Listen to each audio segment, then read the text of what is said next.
खासी मजबूती है और आज नहीं पिछले 3 सेशन से इनफैक्ट डिफेंस का खेमा तो लगातार चर्चा का विषय रहा ही है, लेकिन अब शिप बिल्डिंग स्पेस है, ये फोकस रेडार पर आ चुका है। गार्डन रीच शिप बिल्डर्स बिल्कुल सही फ्लैश किया सबसे पहला स्टॉक, और इससे तो big show off the day in fact कहना चाहिए।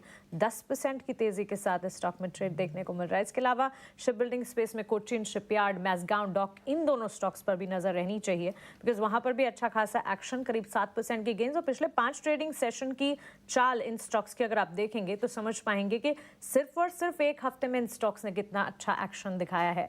Good morning to you Kunal. Building, Mesgaon Dock, Cochin Shipyard, add GRSC to it as well. Entry opportunity से तो ये दूर चले गए हैं, इनफैक्ट अपॉर्चुनिटी मिल ही नहीं पा रही है, लेकिन जिनकी एग्जिस्टिंग पोजीशन है उनके लिए राय क्या रहेगी?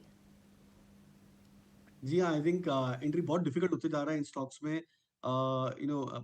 GRSC for example, Garden Reach, just start of मई महीने में ये स्टॉक 2000 के आसपास था। अब फिलहाल ये 3500 के आसपास आ गया, तो बहुत ही strong, quick, fast surging upmove है इन स्टॉक्स में। डिफिकल्ट होता है इन मूव्स को कैच करना ट्रेडर्स के लिए, बिकॉज अगर जनरली हम देखते हैं कि जब ऐसा मूव आता है डिफेंस या एक सेक्टर ओरिएंटेड, तो वहां पे अगर 10-20-30% की एक चाल मिल जाती है जहाँ पे मार्केट्स भी कंसोलिडेट करता है, तो काफी ट्रेडर्स एग्जिट कर जाते हैं स्टॉक्स को। बट मेरा ऐसा मानना है कि ये एक इंडिकेशन है कि जो लॉन्ग टर्म ट्रेंड्स है इन स्टॉक्स के, वो बहुत ही ज्यादा स्ट्रॉन्ग और इंटैक्ट है।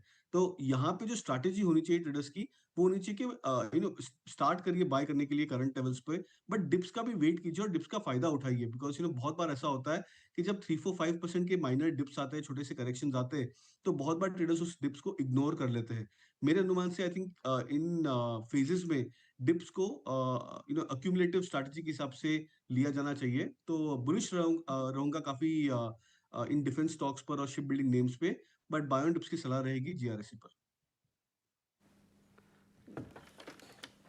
जी बिल्कुल, इम्पोर्टेंटली डिफेंस स्टॉक्स पे नज़र ज़रूर रहेगी।